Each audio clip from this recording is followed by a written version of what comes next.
बहुत समय पहले की बात है। एक बड़े राज्य में राजा वीरेंद्र सिंह का शासन था। वह एक निर्दयी और क्रूर राजा था जिसने अपनी प्रजा पर बहुत अत्याचार किए। लेकिन उसके दिल में एक ही डर था, एक खोई हुई राजकुमारी। कहा जाता था कि वर्षों पहले जब राजा वीरेंद्र ने अपने भाई को मारकर सत्ता हथिया ली थी, तो असली वारिस एक नन्ही राजकुमारी अचानक गायब हो गई थी।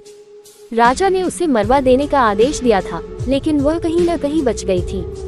ये डर उसके दिल से कभी नहीं गया कि एक दिन वह लौटकर अपना हक लेगी। गांव की सीधी सादी लड़की। इसी राज्य के एक छोटे से गांव में जोया नाम की एक लड़की अपनी माँ अम्मा बी के साथ रहती थी। जोया दिखने में एक आम लड़की लगती थी, लेकिन उसमें कुछ खास था। उसके सुनहरे और रेशमी बाल सूरज की रोशनी में चमकते थे और उसकी हरी नीली आंखें मोतियों की तरह झिलमिलाती थीं। गांव के लोग उसकी सुंदरता और तेज दिमाग की तारीफ करते थे। जोया अपनी माँ के साथ खेतों में काम करती, जानवरों को चारा डालती और बच्चों को कहानियाँ सुनाती। लेकिन उसकी माँ हमेशा उसे लेकर सतर्क रहती थी, जैसे कोई बड़ा रहस्य छुपा रही हो। जब भी जोया अपने पिता या अपने अतीत के बारे में पूछती, अम्मा भी बस एक ही बात कहती, बेटी, सही समय आने पर तुम्हें सब पता चल जाएगा। राजा के सैनिकों का हमला। एक दिन राजा वीरेंद्र के सैनिक गांव में आए और लोगों पर जुल्म करने लगे। वे किसानों का अनाज जबरदस्ती ले रहे थे और गांव वालों को मार रहे थे। जब एक सैनिक ने जोया को धक्का दिया, तो अम्मा भी दौड़कर आई और उसे अपनी बाहों में भर लिया।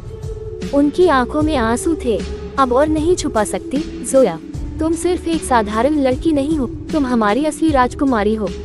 जोया चौंक गई। उसकी माँ ने उसे एक सुनहरी अंगूठी दी, जिस पर शाही चिन्ह बना था। ये तुम्हारी पहचान है, तुम ही असली वारिस हो जिसे बचपन में यहाँ छुपा दिया गया था। तुम्हारा असली नाम राजकुमारी जरीन है।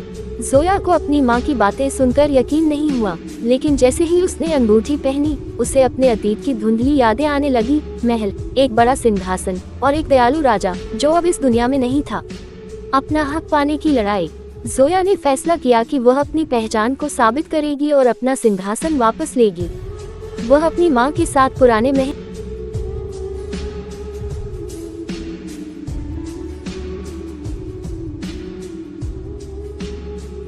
ये वही मोतियों जैसी आंखें और सुनहरे बाल हैं। यही हमारी खोई हुई राजकुमारी है। धीरे धीरे ये खबर पूरे राज्य में फैल गई।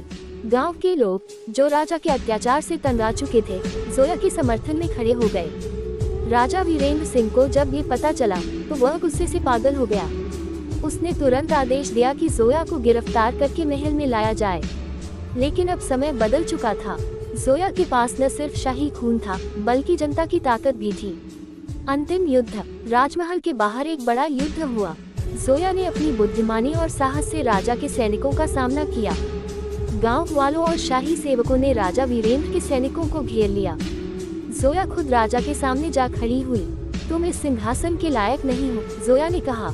तुमने सिर्फ अत्याचार करना सीखा है, राज करना नहीं। राजा ने जोया पर हमला करने की कोशिश की, लेकिन जनता ने उसे पकड़ लिया।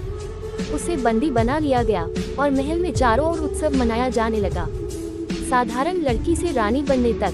कुछ दिनों बाद जोया को आधिकारिक रूप से राज्य की नई रानी घोषित कर दिया गया। उसने घोषणा की कि अब राज्य में न्याय और प्रेम से शासन होगा।